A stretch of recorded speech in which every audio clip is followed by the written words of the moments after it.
कभी कभी डर सिर्फ दिखता नहीं, वो रास्ता खोलता है वहां तक जहां कोई जाना नहीं चाहता।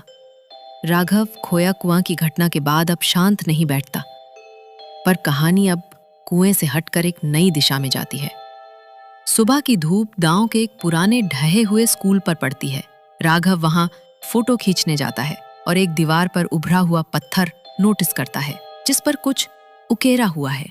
ये कोई आम निशान नहीं था, ये एक गुमनाम दरवाजे की निशानी थी जो देवडुंगरी के नीचे कहीं छिपा था। राघव उस निशान की तस्वीर लेकर दादी के पास जाता है। दादी डरते हुए बताती है, जिस दीवार पर वो निशान दिखा वहां पहले एक मंदिर हुआ करता था, लेकिन उसे जमीन में दफना दिया गया। उसके पीछे एक दरवाजा था जो इंसानों के लिए नहीं बना था। उसी रात जब गांव सो रहा था, चंपा बिना होश के घर से निकल जाती है। गांव की एक महिला उसे मंदिर की ओर जाते देखती है, लेकिन चंपा को कुछ याद नहीं रहता। चंपा की आंखें खुली थीं, पर आत्मा जैसे किसी और की पकड़ में थी। और दूसरी ओर राघव एक पुराने कुठार के नीचे की गहराई में जाता है। वहां उसे एक लोहे का जंग लगा दरवाजा मिलता है। उस पर वही उल्टा त्रिकोण बना है। राघव शायद यही गुमनाम दरवाजा है, लेकिन ये खुलता किस ओर है? राघव उस दरवाजे पर हाथ रखता है और पीछे से कोई कहता है, धीम भारी, तू जैसे खोद रहा है वो तुझे खोद चुका है। दरवाजा पूरी तरह नहीं खुलता, लेकिन उसकी दरार से एक तेज नीली रोशनी और एक अधजली उंगली दिखती है। देवडुंगरी के नीचे कुछ है जो किसी दरवाजे का इंतजार नहीं कर रहा, वो अपने आप आने को तैयार है। यादें मिटाई जा सकती हैं, लेकिन वो तस्वीरें नहीं जो मिट्टी में बस चुकी हों। अगली सुबह राघव एक पुराने पीपल के पेड़ के नीचे बैठे गांव के एक बुजुर्ग व्यक्ति से पता चलता है कि 1950 में एक चित्रकार गांव आया था जिसने मंदिर और श्राप पर चित्र बनाए थे। वो गायब हो गया, लेकिन उसकी चित्रशाला आज भी बंद है। राघव चित्रशाला में जाता है। वहां दीवारों पर अजीब चित्र हैं।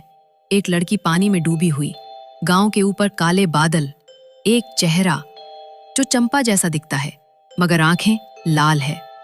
तस्वीरें झूठ नहीं बोलती, ये उस समय की गवाही थी जो किसी ने मिटाना चाहा। राघव एक तस्वीर खींचता है। फ्लैश में चित्र दीवार से हटकर जमीन पर गिरता है, जैसे कोई उस दीवार के अंदर था। राघव को एक पुरानी डायरी मिलती है जिसमें लिखा है, चंपा उस मंदिर से जुड़ी है, वो श्राप की रेखा में जन्मी है, पर ये वो नहीं जानती। सवाल सिर्फ चंपा का नहीं था, सवाल ये था कि चंपा कितनी सच्चाई खुद से भी छुपा रही थी। चित्रशाला में सबसे पीछे एक चित्र है। अधूरी दीवार पर किसी ने ताजा खून से एक चित्र बनाया है, एक झुका हुआ मंदिर, और उसके ऊपर लिखा है, श्राप को जगा दिया गया है। राघव का कैमरा अचानक ऑन हो जाता है, खुद ब खुद। कैमरे की स्क्रीन पर एक चेहरा दिखाई देता है जो राघव का नहीं बल्कि दर्शक का चेहरा दिखाता है, जैसे कोई देख रहा हो और कहता है, अब तुम भी हिस्सा बन चुके हो इस कहानी का। राघव वहां से घर लौटता है आधी रात को। बिस्तर पर है। राघव अब सपनों में जा चुका था, जहां देवडुंगरी की असली कहानी धीरे धीरे खुद को खोल रही थी। उसने सपना देखा, मंदिर हवा में तैर रहा था। उसके नीचे काले बादल नहीं, काले लोग थे, छाया जैसे, और मंदिर से आवाज आ रही थी, तू नीचे देख, ऊपर नहीं। राघव नीचे देखता है, जहां जलती राख में उसके ही नाम की राखी हुई चिट्ठी पड़ी है। सुबह राघव बाहर आता है तो दादी गहरी नींद में है, लेकिन वो कुछ बोल रही हैं।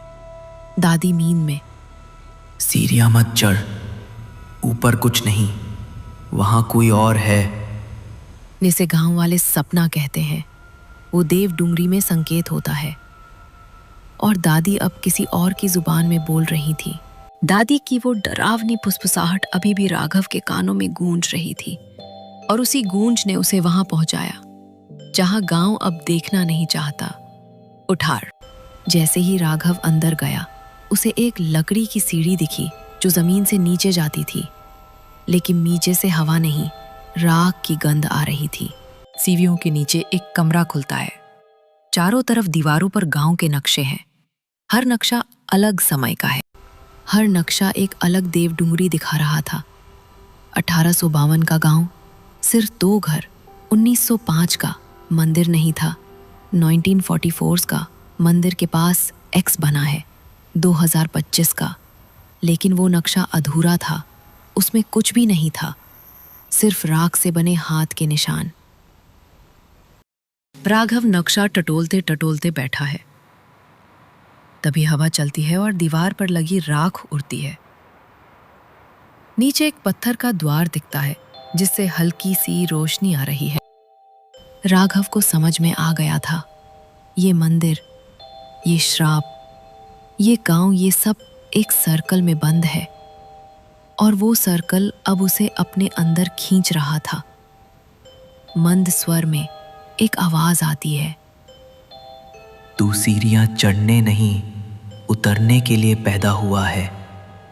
उसने सोचा ये कहानी वो बना रहा है, पर अब उसे समझ आने लगा था, वो कहानी नहीं बना रहा था, वो सिर्फ एक अध्याय है उस शाप की किताब में जो अभी खुलनी शुरू हुई है। बारिश के बाद सुबह मंदिर के पीछे की चट्टानों में एक छोटी सी गुफा दिखाई देती है। राघव वहां कैमरा लेकर जाता है। वो दीवार पर एक अजीब चित्र देखता है, एक संदूक जिसमें से धुआं निकल रहा है। गुफा की दीवारों पर चित्र नहीं थे, चेतावनियां थी, लेकिन किसी ऐसी भाषा में जो ना संस्कृत थी ना पहाड़ी बोली। ये समय की भाषा थी। राघव देखता है, गुफा के अंदर एक लोहे का संदूक रखा है, काला, जंग लगा हुआ, लेकिन बंद नहीं।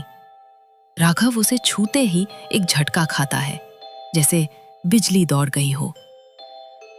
ये संदूक कोई वस्तु नहीं था, ये समय का कटाव था, और राघव ने जैसे ही उसे छुआ, वो उस समय में खिंचने लगा जो इतिहास नहीं, अभिशाप था। राघव के सामने संदूक खुलता है और वो अंधकार में गिरता है, लेकिन उसकी आंखों के सामने दृश्य बदलते हैं। पुराना देवडुंगरी, लोग मंदिर के आगे बलि चढ़ा रहे हैं। एक औरत भागती है, उसके पीछे काले कपड़ों में लोग हैं। वही मंदिर राख में डूबा हुआ, और अचानक सब धुंधला। हर जगह वही मंदिर, हर युग में, जैसे वो एक ही समय पर हर काल में मौजूद हो। राघव होश में आता है और संदूक में कुछ वस्तुएं पड़ी हैं। एक टूटी हुई बांसुरी, एक लड़की की चूड़ी और एक खून से सना पत्र।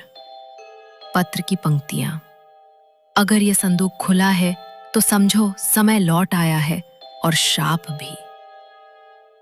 ये सिर्फ चीजें नहीं थीं, ये टुकड़े थे उस कहानी के जो देवडुंगरी में हर तीसरे दशक में दोहराई जाती थी।